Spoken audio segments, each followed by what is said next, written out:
You've got a lot to do. Wouldn't it be nice to have a little less on your mind? Eide Bailly can take the pressure off your day-to-day accounting, taxes, data issues, and other business needs. What inspires you inspires us. This is the Ebb and Flow podcast with Eide Bailly, where you'll find inspired insights on forward movements in the middle market. Now let's get to the show. Hello and welcome to Ebb and Flow. I'm your host, Clinton Larson, and joining me today as my co-host, once again, is Trina Michels, a senior manager at Eide Bailly and an ERP guru, as we like to say. Welcome to the podcast again, Trina. Thank you, Clinton. I'm excited to be here. It's always fun doing these with you. And joining me today as our guest is Bianca West, who is a senior manager at Eide Bailly and works in our Salesforce practice. Welcome to the podcast, Bianca. Thanks for having me. And would you mind giving a brief intro about yourself, Bianca, so our listeners know a little bit about you? Yeah, sure. I'd love to. So as you mentioned, I'm a senior manager here at Eide Bailly. I've been here about 7 years. My background is in sales coaching and leadership coaching, developing training programs and high performance. And so I came over to Eide Bailly following one of my mentors over here, and it's just been a great experience. But yeah, my background is in sales leadership, and high performance coaching. Great. And our topic today is customer relationship management software, or CRM. And this is one of those things that I think became really important to businesses, or they saw the importance of something like this last year. You know, as the pandemic was going and we had a totally different way of interacting with our customers and our clients, you know, those ideas of how we connect with them, how we can continue that relationship, those became a big deal. And I think businesses now coming out of the pandemic are seeing just how important having something in place to help them in that regard is just a critical part of their business. I'm curious, Bianca, what have you seen so far coming out of the pandemic in terms of how businesses are adapting to this new way of thinking? Yeah, well, it's interesting. I thought during the pandemic that things were going to slow down. I thought there would be lots of freezes in budgets. And I saw there was some of that for sure. But what we actually saw was companies that had relied on popping their head in the door to see what was going on. That wasn't possible anymore. So the need for a customer relationship management tool became ever more important. And so coming out of the pandemic, I think that as budget freezes are starting to end, we've seen this just massive influx of companies that have kind of learned that, it is critical to be able to manage their relationships, whether that is sales relationships, service relationships, and kind of everything in between. It's just become ever more critical to prepare for any other sort of crisis that should happen, that, you can't just rely on the old school way of popping heads in each other's doors to figure out what's going on. Great. And you brought up a good point about how this is, I said customer relationship management, when we started, but this is really about relationships in many different areas. So let's maybe back up and start at the top here and just kind of define what is a CRM? How do you describe it to people? Yeah, I think at its simplest definition, it allows businesses to manage business relationships or business to consumer relationships, and all of that data that really centralizes around your customer. And so that at its simplest form is really that. It's a relationship management, and very different from maybe ERP. ERP tends to be very financial focused, asset focused, whereas a CRM is going to bubble all of that information around your customer to make it, useful from hey, what is our share of wallet with this customer? What are our relationships with that customer? Where have they been? Where are they going? What conversations have been had? So it's very much more customer centric. And Trina, we had you on the podcast talking about what an ERP is and how that affects businesses, or how businesses can utilize a tool like that. How do you see the ERP and CRM working together when you've been at different clients? Well, when you have the ability to connect up your CRM with your ERP to be able to see the complete customer journey. So how were my interactions with my customer before they even were a customer? And then how are my interactions post? And so we have worked with many different companies connecting those two together, and it really provides a lot of power because you get a full view of the entire customer journey. Bianca, what are your thoughts on that? Yeah, I would agree. And that is a big issue that I think the word digital transformation is kind of the buzzword right now, but there's many industries who adopted this early, like high tech. They're kind of always on the bleeding edge of how are they going to stay on top of their customer. But there's been some lagging industries that we've seen that are now just kind of catching the idea of it's not just about how much we're billing our customer or, doing product forecasting or those sort of things. Is we really need to understand our customer from the top of the funnel, meaning, hey, where did they come from? How did we hear about them? Are we spending our marketing dollars wisely? Are we converting these? Are we taking advantage of our marketing spend and, converting these customers? And then, like Trina said, once we win that customer, how are we servicing that customer? How are we wowing them and making sure that we, retain those customers and they continue to buy more products and services from us? So it's, again, like she said, it's that full 360 view of our customer and kind of refilling back the funnel and making sure our customers are sticky and that we're thrilling them. You brought up a good point about how, there's always been tech companies and other bigger companies that are on the forefront of this kind of technology. But we're reaching a point, right, where this is the type of technology that a lot of businesses are going to be expected to be using, and if they want to stay competitive, right? Is this something where, if you're not utilizing these kind of tools, are you starting to get behind or are you already behind? How much have you seen this become prevalent in businesses across different sizes and industries?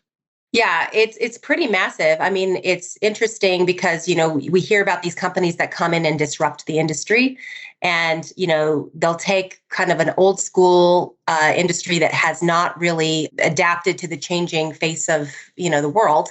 And they'll come and disrupt it. And it's typically, if you really look into it, it's because they use technology to disrupt it. I mean, we're seeing it in the logistics world. We're seeing it in manufacturing, where companies that are really tech forward are able to come in and really kind of blow away their competitors because they're understanding that it's no longer just about widgets and things like that. They've really got to understand their customer. And if you don't have the data to understand your customer and you're not really tracking those relationships well, how can you do that? And so we are definitely seeing a lot of disruptors come into some of these lagging industries and they're really blowing people away because they're using technology to do it. And so let's say you want to dive in, you want to get a CRM, say you don't, it's just something you just started thinking about. What's kind of the first step in terms of how do you begin? How do you start looking at this? What should you be evaluating in your business or organization in order to take a step in this direction? Yeah, I mean, it's pretty far pressed for me to not have any use case for a company to not have a CRM, unless you're a one-man show. Right. I really don't understand why you would not have some sort of CRM in place. I mean, it's so important to track who you're going after, whether it's from a customer standpoint, a partner standpoint. Even if you're not dealing with the end consumer, you're probably dealing through partners. But there's some way you want to track performance, whether it's your own team's performance, whether it's your customer's performance. So unless you're a one-man show, you should have a CRM. Now, there's so many CRMs on the market, it could make your head spin.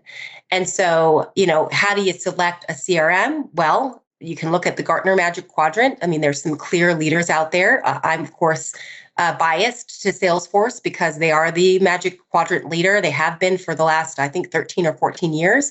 They are the largest CRM out of everybody combined. But there are some good tools out there. So I don't want to be too biased out there. One thing you want to think about is how fast are you growing? How large is your team? How complex is your sales cycle? And do you need to integrate with other solutions? Those things will set you up for success as you look to scale. If you're growing very quickly, you want to look at something that will really help you scale so that you're not kind of having to switch tools in a year because you've outgrown it. Integratability, I think, is one of the number one things that you need to be in consideration of when you're selecting a CRM. Not every CRM integrates well with other solutions. So you're going to spend a lot of money and manpower trying to make your tools talk to each other. So you may as well just go to those leaders who, already have solved those problems. They're open API, they can integrate really seamlessly and easily with thousands of other solutions on the market. Hopefully I didn't go too deep there. No, that's good. And because I was thinking too, you brought up that this is something that most businesses should already be using. And so there probably are a lot of businesses and organizations out there that have a CRM in place and they're using it. how can they tell if they have the right tool? How can they tell if they have something that's efficient, that's meeting their goals, meeting their needs? I'm sure many businesses just get caught up in the, well, it's working now, so things must be fine. So what should they be thinking about if they want to know, okay, my CRM is definitely the tool that's right for what my business needs to do to grow and to succeed? Yeah, that's a really, really good question. And there's a few factors that I would point out but there's probably many more that I'm not thinking of. But number one, I would say, hey, does your organization use several tools to get your job done? So not only am I, going to this database to enter this data, but then I have to swivel over to this tool, and then I have to swivel over to that tool, and then I've got to go to this Google Sheet. So is that your experience getting your job done? If that's the case, either we have not implemented our CRM well, or we have outgrown our CRM because it's not able to handle kind of cross-functional solutions. So if you find yourself swiveling between lots of tools to do your job, or your people are doing that, then it's probably time to reevaluate. Another thing is if you're spending just a lot of money and manpower trying to keep your systems talking to each other, or you just frankly aren't able to your systems aren't able to speak, and that's critical for your business, it's time to reevaluate because there's other tools out there that can do that very, very well. I would also just talk about adoption. If your people are saying, yeah, you gave me a tool, but it's so counterintuitive, it's so clicky, it's clunky, I'd rather just swivel over to an Excel spreadsheet. It's easier. Time to reevaluate. Your people aren't using it because it's not user-friendly. So those are the three that come top of mind are kind of, hey, I got something, but A, nobody's using it, or they're using it plus 10 other systems, or we just, our systems can't nicely talk to each other. I think those are the three that point out to me top of mind. Trina, do you have anything you'd want to add? I would say the pandemic really highlighted the ability for access to your systems, no matter where you're at, and secure access to them. So if people are having to use a VPN to get in and it's incredibly slow, those sort of things, when you provide the mobility to people, not only is it going to help your efficiency, it's also going to help your retention, right? Because in today's market, as we've seen in a very tight labor market, not only are your systems going to help drive the experience for your customer, it will drive the experience for your employee.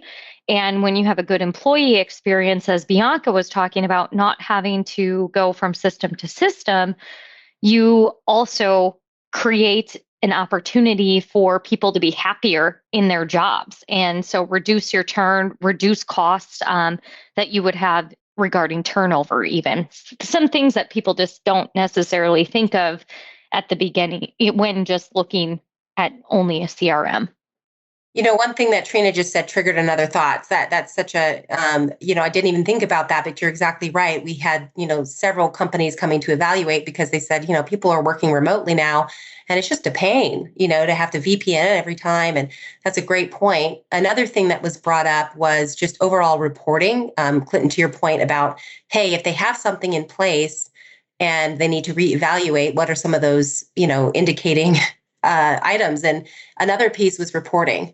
Not all CRMs are created equally, and some have better reporting than others. And if you find yourself taking data from your CRM, having to export it and then do more massaging to it, and that's very time consuming. And we're just talking about CRM data, not cross-platform data, but just, hey, my data from my CRM, I can't get it to report in a way that's meaningful or actionable. If you find yourself having to do that a lot, you're probably not aligned with the right CRM.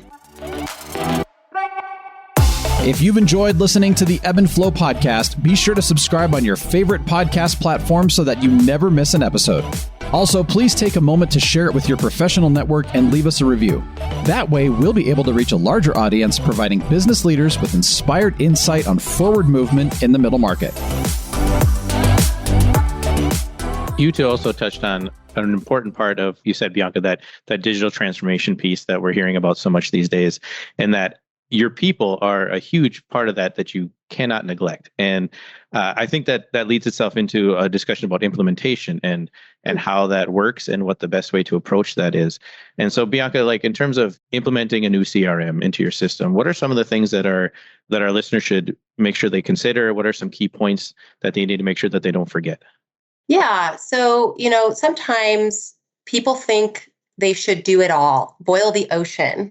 And that's actually not a best practice. So think about implementation in terms of what we call minimum viable product, or MVP. We want to take it far enough for it to deliver value, but not so far that it will be overly disruptive to the business or be too difficult from a change management perspective.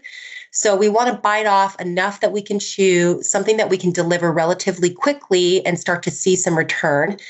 So the point I'm trying to make is, let's not try to do too much up front.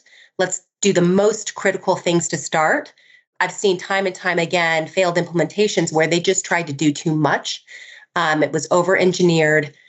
They didn't really take the user into perspective. Maybe it was designed by IT, and that'll just not lead to great outcomes. So focus on minimum viable product, what's absolutely critical, get that out, get that into the user's hands, and then start to enhance from there.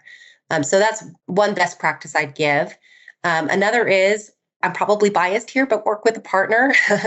I wouldn't try to build my own house. I don't know anything about drywall or plumbing or electricity, and not to say that it can't be done. All the instructions are typically out there.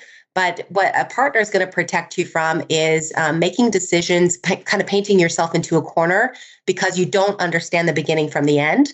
They're going to help you make some decisions that will make sure that you stay scalable and that you're not, again, trying to bend the software to your will, that you're using best practices as you implement. It will save tons of time, money, and headache down the line when you have somebody guiding you who's been there many, many times and has seen all the pitfalls. And so, that's my little plug for partners, but it's worth the money because of the thousands, potentially hundreds of thousands of dollars that it will save you down the road. Bianca, I love what you say about the minimal viable product, right? Because when you think in the life cycle of a business, how often are they purchasing a CRM or undertaking these sort of decisions? And it really lends itself to make sure that you as a business align yourself with a person like yourself, Bianca, right? Who is actually going to challenge you, I would say, of focusing more narrowly versus trying to boil the ocean. So I just think it's some great advice for companies to keep in mind as they're evaluating this, to make sure that they're working with someone who isn't just trying to have the biggest sale and really has your best interests in mind. Yeah, well said, Trina. I'll just add one more thing. I think I touched on it a little bit, is that make sure that your users are involved in the development of the CRM. So what I mean by that is, I've seen many failed implementations in my day because IT designed the solution. And this is not to say anything negative about IT personnel. You're fantastic. You're needed. They're listening. So yeah, we should be nice. Yeah. The point here is that you've got to get your users' input, not only from a buy-in perspective, but also let's make sure that it's designed in a way that fits their workflow. Get those you don't want too many chefs in the kitchen, but you want to get some key stakeholders involved in that discovery to make sure that you will get the adoption you're looking for. Otherwise, you're going to roll out a system, and I've seen it happen many times, where the user says, this does not fit my workflow. This is actually counterintuitive to my workday. And frankly, it's more work than it's worth it. Path of least resistance, I'm going to go over to my spreadsheet. So, that's my last little piece of just be mindful to make sure you hear the voice of your key stakeholders and your key users as you're implementing. And you two have both been involved in a lot of implementations for the solutions that you provide. And I'm curious, that change management piece that you're talking about, this making sure we're focused on the right things, making sure we're not, biting off more than we can chew right away. How do you help businesses, or how do you help the leaders in businesses think about that in a different way? How do you help them work through that change management piece? Because I imagine that's got to be just a critical part of making sure that, like you said, Bianca, that you don't end up with a failed implementation, you end up with a worst case scenario. So what are some of the things that you guys do to help businesses and organizations work through that?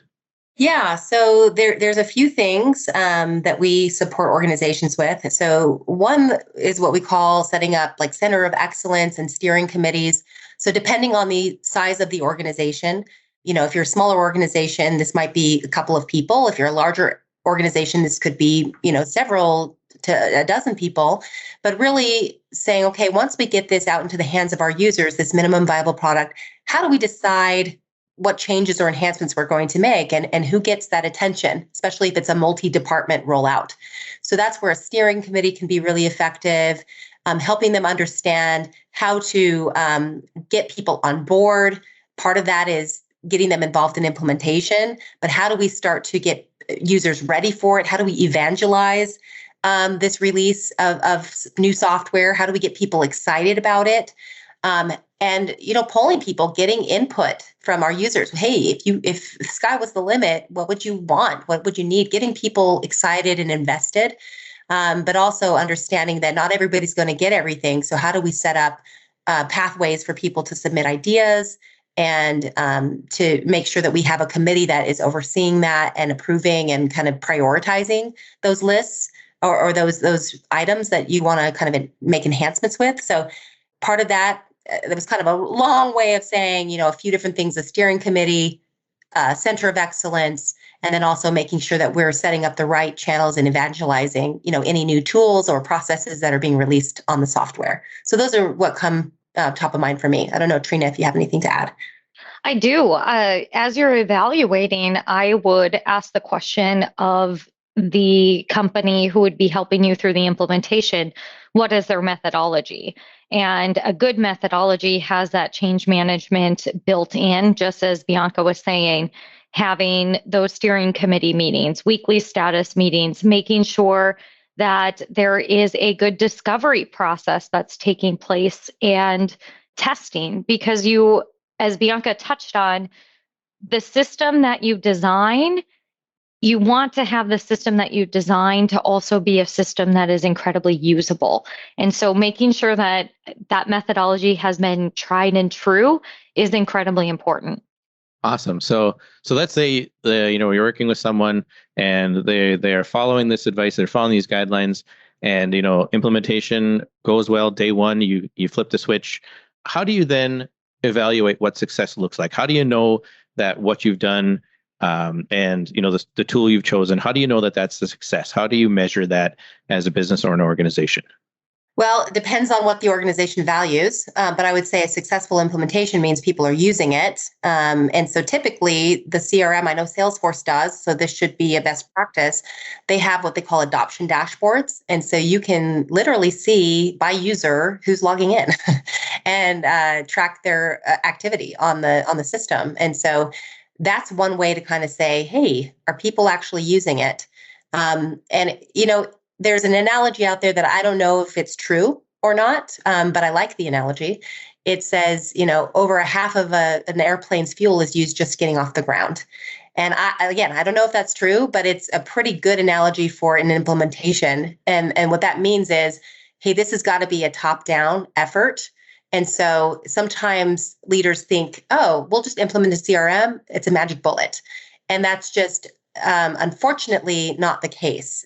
There does need to be a very strong support from the top down, basically saying, we're behind this. The expectation is that you will use it. We have tied dashboards to seeing if you're using it.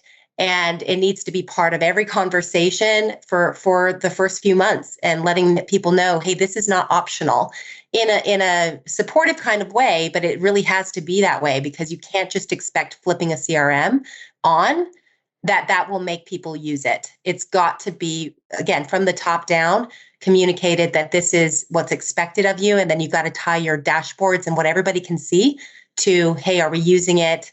Letting people know, hey, we're going to monitor the usage of this system, and it's not supposed to be Big Brother, but rather we've made an investment in you and in our organization, and the expectation is that you'll use it. And I don't know if I totally answered your question there, Quentin. No, that was good. That's excellent. Trina, do you have anything to add? Bianca, that was fabulous. I think success for every organization is a little bit different. It depends on what was the pain at the beginning. And so it's important at the beginning of your project to have defined what that success looks like, because sometimes you can get to the end and say, oh, what was that again? I can't even remember what the pain points were as I'm starting to look today, right, as you're using it. So I would say making sure that you're defining that in the project will help you measure your success.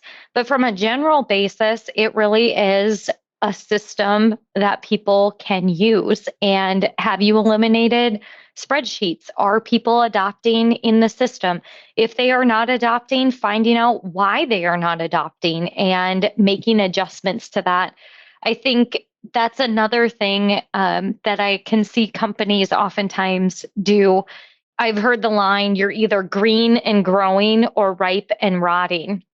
And I think sometimes people look at an implementation and think, oh, I've made it, right? Like I've finally made it. When really it's the beginning of additional iterations, because you really want to be better today than yesterday and better tomorrow than today. So continuous improvement, incredibly important as well. I love that. Green and growing or ripe and rotting. I'm going to use that, Trina. I hope you don't mind. Oh, I love that. But it's interesting, you say, how do we measure success? What's interesting is that sometimes I'll talk to organization and say, what are you looking to get on the other side of this? What does success look like? What is the impact you expect? And oftentimes they don't know because they haven't been able to measure anything. And so I like what Trina's saying is, hey, you need to define that before you're going in. Otherwise, you have nothing to measure it against. Now, sometimes these organizations do have, some reporting, and they say, oh, we want to increase lead conversion. We want to increase closed-win business, whatever that looks like. But oftentimes, organizations have no idea because they just haven't been able to measure anything. So with that said, you got to come up with at least something qualitative to start. And then hopefully over time, we can start to make that quantitative. I think we've pretty well established why a CRM is such a powerful tool for businesses. So I'm wondering, Bianca, can you tell us a little bit more about what the future of this space is? Like what's coming next? What do you see coming down for Salesforce and other CRMs? Yeah, I'll tell you what I know. I certainly am probably not the leading expert on where is this going, but in terms of what's coming down to us from Salesforce, I mean, all of the trends point to this is only increasing and expanding. Salesforce as a company is only acquiring more and more companies. And really what we see now, the trend of the future is AI, artificial intelligence, being baked into all of your into your platform. So is it not only taking your data and allowing you to report on it, but now it's taking machine learning, and it's that undercurrent of machine learning is now predictive. And that's really where things are headed, is more predictive. Take my data and tell me what the future is going to look like. So it's really exciting having fully integrated systems. You can pretty much now almost do everything between one or two tools, but taking that data now and predicting the future. So that's pretty exciting. So the future looks really bright. I don't see anything slowing down. In fact, Salesforce has told us that partner work is only going to grow by 2 to 3x is their prediction. But really the future now is not just on kind of looking through the rearview mirror or what's going on today, but now data is going to be able to take us into the future in predicting, whether it's from a lead to an opportunity to forecasting, it's going to take us into the future. So it's really exciting. A bright, shiny, data-filled future. I think that's a great place to end. Thank you so much, Bianca, for being on the podcast today. This has been really great information and a lot of good stuff for people to think about. And thank you, Trina, for being a co-host again. It's been great having you on the podcast. Well, thank you, Clinton. It's been a lot of fun. And thank you, Clinton and Trina, for having me on the podcast. It's been fun to do some mind sharing for a little bit. And now I'm even more convinced that CRM is, where I should be. So thanks for that. Thank you for listening to today's episode of the Ebb and Flow podcast. Be sure to subscribe wherever you listen to podcasts so you never miss an episode. At Eide Bailly, what inspires you inspires us. We provide a suite of accounting, advisory, and technology services with your business in mind. Visit our website to access tools and resources tailored for you. eidebailey.com/ebbflow. This podcast is distributed with the understanding that Eide Bailey LLP is not rendering legal, accounting, or other professional advice. Listeners should consult with their business advisors before acting on any of the information or opinions shared. For audience questions and topic ideas, visit eidebailey.com/ebbflow. That's eidebailly.com/EBFLOW. Thanks for listening, and don't forget to tune in next time.